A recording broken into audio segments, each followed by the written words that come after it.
Greetings and salutations, everybody. Welcome to my latest video. A little bit of a throwback to the 80s since it's really been a while. I believe it's been about 2 months since I did one for Some Kind of Wonderful. And yeah, so it's been a while. Especially through this, previous week, which was my Scream week, where I revisited all of the Scream films leading up to the release of Scream 6.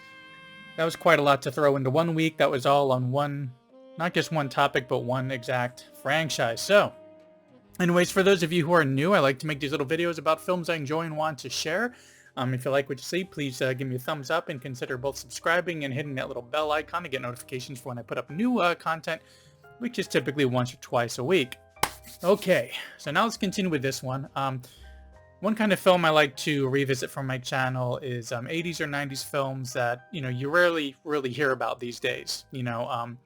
Those ones that were, maybe they're pretty well received. Maybe they were not that good in the box office, but did well on cable or VHS. But for some reason, people don't really seem to mention much, or at least I never really hear about them. So the one that I chose for this video is for the 1986 film Peggy Sue Got Married, a Francis Ford Coppola film starring Kathleen Turner and Nicolas Cage. We also get others in here, such as Jim Carrey very early in his career, as well as Helen Hunt. But the synopsis for this is as follows.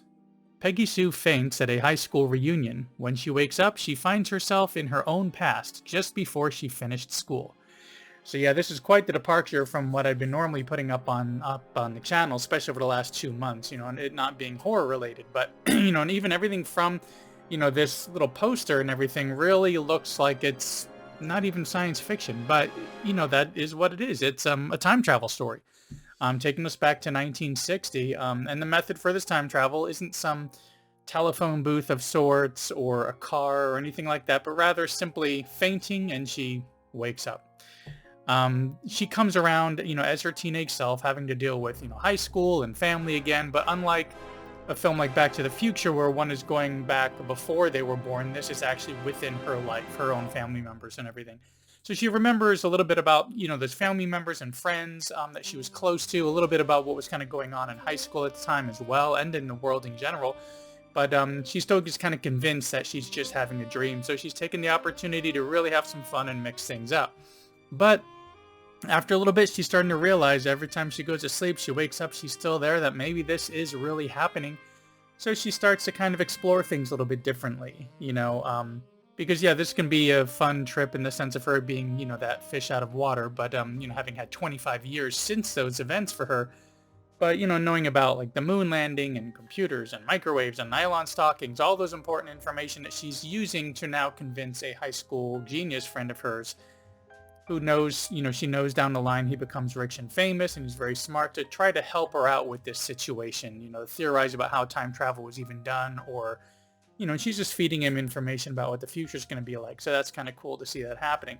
But along the way, she is also questioning every decision that she made during that last year of hers in high school. So she's looking back and wondering if she only made this decision differently, would she be more happy with how her life has turned out?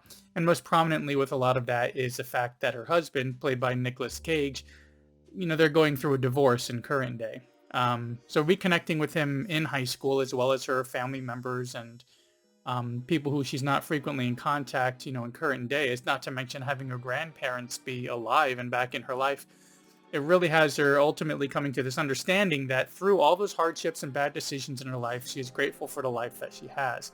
Now, this doesn't end with like a typical Hollywood happy ending and everything, but it does end with a lot of nice possibilities of things being turned around in her life. Coming back after having a reminder of why she fell in love with her husband in the first place, and what's most important in life, her family and friends. It helps her kind of get on track going forward. And hey, maybe she won't even end up going through with the divorce after all. It just kind of plants the seeds that her life is going to be much better after having had this experience. This is one I remembered liking, but I had seen it since probably sometime in the 90s, and it's held up really great. The music in particular really stood out. Not just this great soundtrack, filled with 50s music and stuff that had come out that year that it was taking place in the 1960s, but even the score itself was done in almost like this very calming, almost a lullaby kind of feel to it, setting the entire feel of this film as playing almost like a bedtime story of sorts. Nicolas Cage and Jim Carrey and the rest of the cast, reprise their roles from their 1986 versions of themselves for the 1960 era. And they do it perfectly, and the makeup is amazing, especially for Nicolas Cage in 1986, where he's supposed to be aged up from the way that he looks in 1960. Really came across as very authentic. But of course, not everything in this film is perfect. There are some jokes that really wouldn't land now, such as her warning her sister not to eat the red M&Ms because the old red dye, had like some way of causing cancer, so they were off the market for a long time, and they didn't even come back until, a bit after this movie had come out. Or this idea of, everything, all these electronics are getting smaller, but in the future certain things get bigger, like boom boxes and stuff. Or even her kind of poking fun at her dad for having bought an Edsel, a car that really had a lot of issues. So a lot of those jokes, some people just won't really be able to relate to these days. We also get Nicolas Cage doing this very strange, almost high-pitched, whiny voice most of the time. You mean my whine?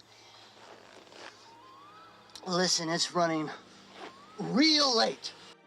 It was a bit distracting, and, also there's the ending. While, everything's wrapped up sweet, it's nice, it's all cool, I would have liked to have seen more about the genius kid who was helping her through this and what his life ended up like afterward when she wakes up again in the present. What does he remember from those times? And, that ending also comes up pretty quick. There's a plan to investigate what's happening, some steps to try out, and then suddenly we're kind of just brought back into 1986. But we do get a quick little John Carradine cameo in there. But anyways, even with those few gripes, this one was a lot of fun. Even before, watching this again, I still had remembered certain scenes from it. There's a scene in her algebra class that I remembered really well. I happen to know that in the future I will not have the slightest use for algebra. And I speak from experience. So it definitely had stuck with me over times. But, it was, if you're a fan of any of the stars in it, such as Kathleen Turner or Nicolas Cage, or even though you only get a tiny bit of Jim Carrey, it's interesting to see, some of his earlier work. I believe it's just a year or two earlier that he did Once Bitten as well. This one's definitely worth checking out.